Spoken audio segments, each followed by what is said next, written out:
ಜಂಗಮಕೋಟೆ ಹೋಬಳಿ KIADB ಜಮೀನುಗಳ ರೈತ ಪರ ಹೋರಾಟಕ್ಕೆ ಬೆಂಬಲ ನೀಡಿದ ಮಾದಿಗ ಸಂಘಟನೆಗಳ ಒಕ್ಕೂಟ.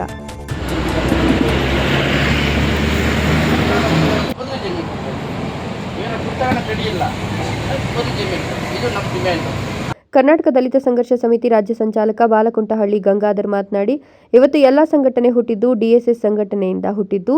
ನಾವು ಸುಮಾರು 35 ವರ್ಷಗಳಿಂದ ಸತತವಾಗಿ ಡಿಎಸ್ಎಸ್ ಸಂಘಟನೆಯಲ್ಲಿ ಕೆಲಸ ಮಾಡಿಕೊಂಡು ಬಂದಿದ್ದೇವೆ. ಏನಿವತ್ತು ಇಲ್ಲಿ ನಡೆಯುತ್ತಿರುವ ಜಂಗಮಕೋಟೆ ಹೋಬಳಿ ಕೆಐಎಡಿಬಿ ರೈತ ಜಮೀನುಗಳ ಪರ ಹೋರಾಟಕ್ಕೆ ನಮ್ಮ ಮಾದಿಗ ಸಂಘಟನೆ ಒಕ್ಕೂಟ ಬೆಂಬಲ ನೀಡಲು ಬಂದಿದ್ದೇವೆ. ಜಂಗಮಕೋಟೆ ಹೋಬಳಿಯಲ್ಲಿ ಕಂಪನಿಗಳಿಗೆ ರೈತರ ಜಮೀನು ಕಬಳಿಸಿಕೊಂಡಿರುವುದು ಎಲ್ಲರಿಗೂ ಗೊತ್ತಿರುವ ವಿಷಯ, ಸರ್ಕಾರಕ್ಕೂ ಗೊತ್ತಿದೆ. ಆದರೆ ಅದನ್ನು ಸರಿಯಾದ ರೀತಿ ತೆಗೆದುಕೊಂಡು ಹೋಗಲು ಯಾರೂ ಪ್ರಯತ್ನ ಮಾಡ್ತಿಲ್ಲ. ಈಗಾಗಲೇ ಅವರು ಸುಪ್ರೀಂ ಕೋರ್ಟ್ನಲ್ಲಿ ಸ್ಟೇ ತಂದು ರೈತರನ್ನ ಯಾರನ್ನು ಬರದಂತೆ ಪೊಲೀಸ್ ಬಂದೋಬಸ್ತ್ ಮಾಡಿಕೊಂಡಿದ್ದಾರೆ.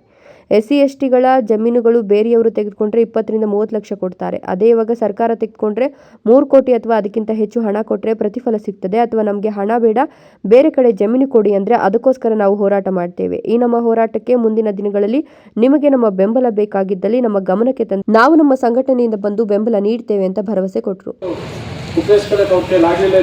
ಇಲ್ಲ ಅವ್ರ ತಪ್ಪು ನಮ್ಗೆ ಗೊತ್ತಿಲ್ಲ. ಆದರೆ ಇವತ್ತು ರೈತ ಸಂಘ ಎಲ್ಲ ಹುಟ್ಟಿದ್ದೇನೆ DSS ಇಂದೇನೆ, ಜನಸಂಘ ಸಂಘಟನೆ ಎಲ್ಲ ಸಂಘಟನೆಗಳು ಹುಟ್ಟಿದ್ದು. ಅದಕ್ಕೆ ನಾವು 35 ವರ್ಷಗಳಿಂದ ನಾವು ಸತತವಾಗಿ DSS ಅಲ್ಲಿ ಕೆಲಸ ಮಾಡ್ಕೊಂಡು ಬಂದಿದ್ದೀವಿ. ಅದಕ್ಕೆ ಇವತ್ತು ಏನು ಈ ಒಂದು ಇಶ್ಯೂ ಇದೆ ಇಲ್ಲಿ ಜಂಗಮಕೋಟೆಯಲ್ಲಿ, ಯಾಕಂದ್ರೆ ಅಲ್ಲಿ PSR ಕಂಪ್ನಿ ಈಗಾಗಲೇ ಸುಮಾರು ಜಮೀನು ಅದು ಕಬಳಿಸ್ಕೊಂಡಿರೋದು ಎಲ್ಲರೂ ಗೊತ್ತಿರೋಂಥ ವಿಚಾರ, ಸರ್ಕಾರಕ್ಕೂ ಗೊತ್ತಿದೆ. ಆದರೆ ಅದನ್ನು ಕರೆಕ್ಟಾಗಿ ತಗೊಂಡೋಗೋರು ಯಾರೂ ಇಲ್ಲ. ಅದನ್ನು ಸುಪ್ರೀಂ ಕೋರ್ಟಲ್ಲಿ, ಯಾಕಂದರೆ ಅವ್ರು ಈಗಾಗಲೇ ಸುಪ್ರೀಂ ಕೋರ್ಟಲ್ಲಿ ಸ್ಟೇ ತಂದು ಈಗ ರೈತರನ್ನ ಯಾರನ್ನ ಅಲ್ಲಿ ಬರೆದಂಗೆ ಅವರು ಪೊಲೀಸ್ ಬಂದೋಬಸ್ತ್ ತಗೊಂಡು ಅವ್ರು ಕೆಲಸ ಮಾಡೋಂಥ ಪರಿಸ್ಥಿತಿಗೆ ನಿರ್ಮಾಣ ಆಗಿದೆ.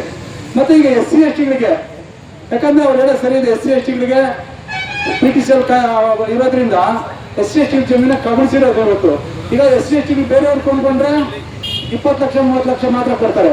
ಆದರೆ ಇವತ್ತು ಸರ್ಕಾರ KDB ತಗೊಂಡಿರೋದ್ರಿಂದ ಅಟ್ಲೀಸ್ಟ್ ನಮ್ಮವ್ರಿಗೆ ಒಂದು 3 ಕೋಟಿನೋ ಇಲ್ಲ 3 ಮೇಲೆನೋ ಇಲ್ಲ 2.5 ಕೋಟಿನೋ ಆದ್ರೆ ಸಿಕ್ಕಿದ್ರೆ ನಮ್ಮವ್ರಿಗೆ ಅಲ್ಲಿ ಪ್ರತಿಫಲ ಇದೆ. ಅದರಿಂದ ಅಕಸ್ಮಾತ್ ಯಾರೋ ನಮ್ಗೆ ಜಮೀನೇ ಬೇಕನ್ನೋರು ಬೇಕಾದ್ರೆ ಬೇರೆ ಕಡೆ ಜಮೀನು ಕೊಡ್ಸ್ಕೊಳ್ಳೋದಕ್ಕೆ ಅವರು ಹೋರಾಟ ಮಾಡಲಿ, ಅದಕ್ಕೆ ನಮ್ಮೆಲ್ಲ ಸಪೋರ್ಟ್ ಇದೆ. ಆದ್ರಿಂದ ದಯವಿಟ್ಟು ಈಗ ನೀವೇನಾದ್ರೂ ರೈತ ಸಂಘದವರು ನಮ್ಗೆ ಏನು ಇವತ್ತು ಇಲ್ಲಿ ನೀವು ಧರಣಿ ಮಾಡ್ತಾ ಇದ್ರ ವಿಚಾರಗಳು ನಮ್ಗೆ ಅಷ್ಟು ಗೊತ್ತಿಲ್ಲ. ಆದ್ರಿಂದ ಅಜೆಂಡಾ ನಿಮ್ದು ಏನೇನಿದೆ ಪಾಂಪ್ಲೆಟ್ ಅಲ್ಲಿ ಇರ್ಬೋದು, ನೀವೇನೇನು ಇಶ್ಯೂ ಇಟ್ಟಿದ್ದೀರಾ ಅದನ್ನ ನಮಗೆ ಕೊಟ್ರೆ ನಾವು ಅದು ಸ್ಟಡಿ ಮಾಡಿ ಏನ್ ಮಾಡ್ಬೋದು ಮುಂದೆ ಅನ್ನೋದನ್ನ ನಾವು ತೀರ್ಮಾನ ತಗೊಳ್ಳೋದಕ್ಕೆ ಒಳ್ಳೆ ಇದಾಗುತ್ತೆ.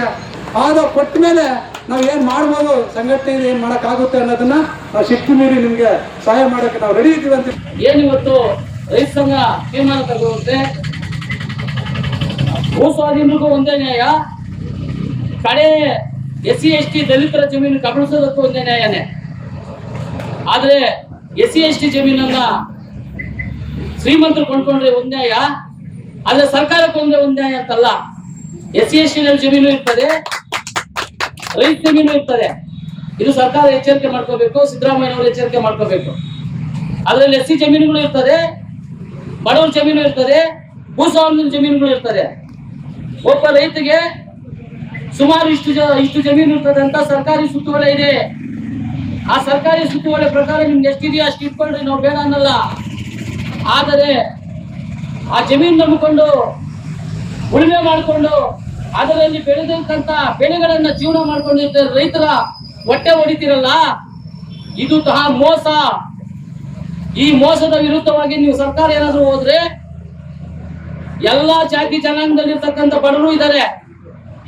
ಆ ಬಡವರು ಹೊಟ್ಟೆ ಮೇಲೆ ನೋಡಿದ್ರೆ DSS ಸಂಘ ಅಲ್ಲ, ಮಾದಿಗ ಸಂಘಟನೆಗಳ ಹೋರಾಟ ಅಲ್ಲ, ರೈತ ಸಂಘ ಹೋರಾಟ, ಎಲ್ಲರೂ ಒಗ್ಗಟ್ಟಾಗಿ ಸರ್ಕಾರದ ವಿರುದ್ಧ ಎಚ್ಚರಿಕೆಯನ್ನು ನಾವು ಗಂಟು ಮಾಡ್ತೀವಿ ಅಂತ ಒಂದು ಎಚ್ಚರಿಕೆಯನ್ನ ಕೊಡ್ತೀವಿ ಸರ್ಕಾರದ ವಿರುದ್ಧವಾಗಿ. ಜಾಗವನ್ನ ಸರ್ಟಿಫೈ ಆಗಿದೆ ಈಗಾಗಲೇ. ಕೈಗಾರಿಕಾ ಪ್ರದೇಶವನ್ನು ಗುರುತಿಸಾದ್ಮೇಲೆ ಸರ್ಕಾರದ ಒಂದು ಸುತ್ತೋಲೆ ಇದೆ. ರೈತರಿಂದ ಒಪ್ಪಿಗೆಯನ್ನು ಪಡೆದು KDB ಅವರಿಗೆ ಕೊಟ್ಟಿರುವಂತ 1500 ಎಕರೆ ಏನ್ ತಗೊಂಡಿದ್ದನ್ನ ಇವತ್ತು ಮಿಕ್ಕಿದ 500 ಎಕರೆ 500 ಚಿಲ್ಲರೆ ಎಕರೆಯನ್ನ ಇವತ್ತು ನೀವು ಏನು ಕೈಗಾರಿಕೆ ಪ್ರದೇಶಕ್ಕೆ ಗುರುತಿಸಿದಿರೋ ಅದರ ಪರವಾಗಿ ರೈತರು ಸಹ ನಿಮ್ಗೆ ಸಹಮತ ಕೊಟ್ಟಿದ್ದಾರೆ. ಆದ್ರೆ ರೈತರಿಗೆ ಸಲ್ಲಬೇಕಾಗಿದ್ದಂತ ಹಣವನ್ನ ದೋಚಿರೋ ಅಂತ ಇವತ್ತು ಇಂಡಸ್ಟ್ರಿಯಲ್ ಕಂಪನಿಗಳು ಬಂದಿದಾರಲ್ಲ, ಅವರ ಜೋಬಲ್ಲಿರುವಂತ ಹಣವನ್ನ ಯಾರಿಗೆ ಸಲ್ಲಬೇಕೋ ಅವ್ರಿಗೆ ನೀಡ್ತಾ ಇಲ್ಲ. ಈ ಕೈಗಾರಿಕಾ ಪ್ರದೇಶದಲ್ಲಿ ನಮ್ಮ ರೈತರದ ಬೆವರು, ಈ ದೇಶದ ಬೆನ್ನೆಲುಬಾಗಿರೋಂಥ ರೈತರದ ಏನು ಬೇಡಿಕೆ ಅಂತ ಹೇಳಿದ್ರೆ, ನೀವು ತಗೊಂಡ್ತಾ ಇರೋಂತ ಜಮೀನು ನಮ್ಮ ಹತ್ರ ಕೈತಾ ಇದ್ದೀರಲ್ಲ, ಇಲ್ಲ ನಮಗೆ ಯೋಗ್ಯವಾಗಿರುವಂತ ಜಮೀನು ಬೇರೆ ಕಡೆ ಪರ್ಚೇಸ್ ಮಾಡಿಕೊಡಿ, ಇಲ್ಲ ಅಂದ್ರೆ 3 ಕೋಟಿ ರೂಪಾಯಿ ಅಂತ ನಮ್ಗೆ ಪರಿಹಾರವನ್ನು ಕೊಡಿ, ಮತ್ತೆ ಆ ಒಬ್ಬ ಕುಟುಂಬದಲ್ಲಿ ಒಬ್ಬರಿಗೆ ಮತ್ತೆ ಸರ್ಕಾರಿ ನೌಕರನ್ನು ಕೊಡಿ. ನೀವು ತಾರತಮ್ಯ ಇಲ್ಲದೆ ಅವ್ರಿಗೇನು ಪರಿಹಾರ ಸಿಗ್ಬೇಕಾದ್ರೆ ಏನಾದ್ರು ಕೊಡ್ತಿದ್ದ ಪಕ್ಷದಲ್ಲಿ ಮುಂದಿನ ದಿವಸದಲ್ಲಿ ಏನು ದಲಿತ ಸಂಘಟನೆಗಳು, ರೈತ ಸಂಘಟನೆಗಳು, ಇವತ್ತು ಮಾದಿಗ ದಂಡಾರ, ಇತರೆ ಇಲ್ಲಿ ಏನು ಸಂಘ ಸಮಸ್ಯೆಗಳಿದಾವ, ಎಲ್ಲಾ ಸಂಘ ಸಂಸ್ಥೆಗಳು ಒಟ್ಟುಗೂಡಿ ಸರ್ಕಾರದನ್ನ ಬುಡವನ್ನು ಕಿತ್ತು ಎಸೆಯ ಕಂದವನ್ನು ಇಂಜರಿ ಅಲ್ಲ ಅಂತ ಹೇಳಿ ಈ ಸಂದರ್ಭದಲ್ಲಿ ಏನು ಮಹಾನಾಯಕ ಅಂಬೇಡ್ಕರ್ ಸೇನಾ ರಾಜ್ಯಾಧ್ಯಕ್ಷರು ಮತ್ತೆ ನಮ್ಮ ಗಂಗಾಧರಣ್ಣವರ ನೇತೃತ್ವದಲ್ಲಿ ಇವತ್ತೇನು ಸಂಘಟನೆಗಳು, ದಲಿತ ಸಂಘಟನೆಗಳ ನೇತೃತ್ವದಲ್ಲಿ ಇವತ್ತು ಬಂದು ಏನು ಆಶ್ವಾಸನೆ ಕೊಡ್ತಾ ಇದೀವೋ, ಏನಾದ್ರೂ ಸರ್ಕಾರಕ್ಕೆ ಮಾನ ಮರ್ಯಾದೆ ಇದ್ರೆ, ಆ ಇಂಡಸ್ಟ್ರಿಯಲ್ ಕಂಪನಿಯವರಿಗೆ ಏನಾದ್ರೂ ಮಾನ ಮರ್ಯಾದೆ ಇದ್ರೆ ಅವರು ಬಂದು ಈ ಕೂಡಲೇ ರೈತರು ಸಂಪರ್ಕ ಮಾಡ್ಕೊಂಡು ಅವ್ರಿಗೆ ಸಲ್ಲಬೇಕಾಗಿರೋ ಅನುದಾನ ಏನು 3 ಕೋಟಿ ಸರ್ಕಾರಕ್ಕೆ ಪ್ರಸ್ತಾವನೆ ಮಾಡಿ ಸಂಬಂಧಪಟ್ಟ ಸಚಿವರು ಅವ್ರಿಗೆ ಏನಾದ್ರು ಕೊಡಿಸ್ತಾ ಇದ್ರೆ ಮುಂದಿನ ದಿವಸದಲ್ಲಿ ನಮ್ಮ ಉಗ್ರವಾದ ಹೋರಾಟ ಇರುತ್ತೆ. ಆವಾಗ 3 ಕೋಟಿಯಿಂದ 5 ಕೋಟಿ ತಲುಪುತ್ತೆ. ಇವಾಗ ಹೇಳಿದೀವಿ 3 ಕೋಟಿ ಇರುವಂತ ಇವತ್ತು ಬೇಡಿಕೆ ಇಟ್ಟಿರೋಲ್ಲ, ಆ ಸಂದರ್ಭಕ್ಕೆ 5 ಕೋಟಿ ಹೋಗುತ್ತೆ. ಇವತ್ತಿನ ಅಧಿಕವಾಗಿ ನಮ್ಮ ಚಿನ್ನ ಬೆಲೆ ಹೆಂಗೆ ಜಾಸ್ತಿ ಆಗುತ್ತೋ ಭೂಮಿ ಬೆಲೆ ಹಂಗೆ ಜಾಸ್ತಿ ಆಗುತ್ತೆ. ಜಲಂಕೋಟೆಯಲ್ಲಿ ಏನು ಕೈಗಾರಿಕಾ ಪ್ರದೇಶ ಆದ್ರೆ ತುಂಬಾ ಒಳ್ಳೇದೆ, ಆದ್ರೆ ನಿಮ್ಮ ಹಕ್ಕುಗಳನ್ನ ಕಿತ್ಕೊಂಡು, ನಿಮ್ಮ ಜಮೀನನ್ನ ಕಿತ್ಕೊಂಡು, ದೌರ್ಜನ್ಯವಾಗಿ ಕಿತ್ಕೊಂಡ್ರು. ನಿಜವಾಗ್ಲೂ ನಿಮ್ಮ ಪರವಾಗಿ ಕರ್ನಾಟಕ ದಲಿತ ಸಂಘರ್ಷ ಸಮಿತಿ, ಮಾದಿಗ ತಂಡರ ನಿಮ್ಮ ಪರವಾಗಿ ನಿಜವಾಗ್ಲೂ ನಾವು ಬರುತ್ತೇವೆ, ನಿಮಗೆ ನ್ಯಾಯವನ್ನ ಕೊಡಿಸುತ್ತೇವೆ. ಯಾಕಂದ್ರೆ ಒಂದು ಕೈಗಾರಿಕೆ ಬರ್ಬೇಕಂದ್ರೆ, ಅಭಿವೃದ್ಧಿ ಆಗ್ಬೇಕಂದ್ರೆ ಪರಿಶಿಷ್ಟ ಜಾತಿ ಪರಿಶಿಷ್ಟ ಪಂಗಡದ ಏನು ನಮ್ಮ ಅಣ್ಣ ತಮ್ಮಂದಿರ ಒಂದು ಜಮೀನನ್ನ ಬರೀ 5 ಲಕ್ಷಕ್ಕೆ 10 ಲಕ್ಷಕ್ಕೆ ಎಲ್ಲ ವ್ಯಾಪಾರ ಮಾಡ್ಕೊಳ್ತಾರೆ. ಆದ್ರೆ ಸರ್ಕಾರದಿಂದ ಬರ್ತಕ್ಕಂತ ಏನು ಒಂದು ಅನುದಾನ ಇದೆ ಜಮೀನಿಗೆ, ಪರಿಶಿಷ್ಟ ಜಾತಿ ಪರಿಶಿಷ್ಟ ಪಂಗಡ ಅವರ ಬೇಡಿಕೆ ಏನಿದೆ, ಕನಿಷ್ಠ 2 ಕೋಟಿ ರೂಪಾಯಿ ಎಕರೆಗೆ ಕೊಡ್ಬೇಕಂತ ಒಂದು ಬೇಡಿಕೆ ಇದೆ.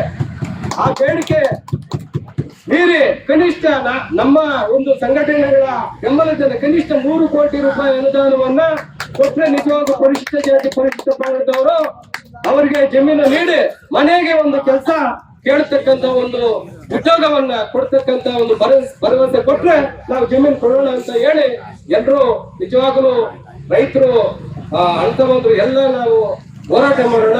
ಒಳ್ಳೆ ಅಭಿವೃದ್ಧಿ ಆಗಲಿ. ಮುಂದಿನ ಏನು ದಿನಗಳಲ್ಲಿ ನಾವು ಸಮೇತ ಕೈ ಜೋಡಿಸ್ತೀವಿ ಅಂತ ನಮ್ಮ ಏನು ಮಹಾನಾಯಕ ಅಂಬೇಡ್ಕರ್ ನಾಯಕರ ಪರವಾಗಿ ನಾವು ಇವತ್ತು ಬಂದಿದ್ದೇವೆ. ನಿಜವಾಗಲೂ ನಾಳೆ ಅವ್ರ ಪರವಾಗಿ ನಿಮ್ಮ ಪರವಾಗಿ ನಾವು ಸಹ ಜೊತೆಗೂಡಿಸ್ತೇವೆ ಅಂತ ನನ್ನ ಮಾತನ್ನ ಮುಗಿಸುತ್ತೇನೆ. Jangalahalli Ashwath, power news 1, Chikkaballapur.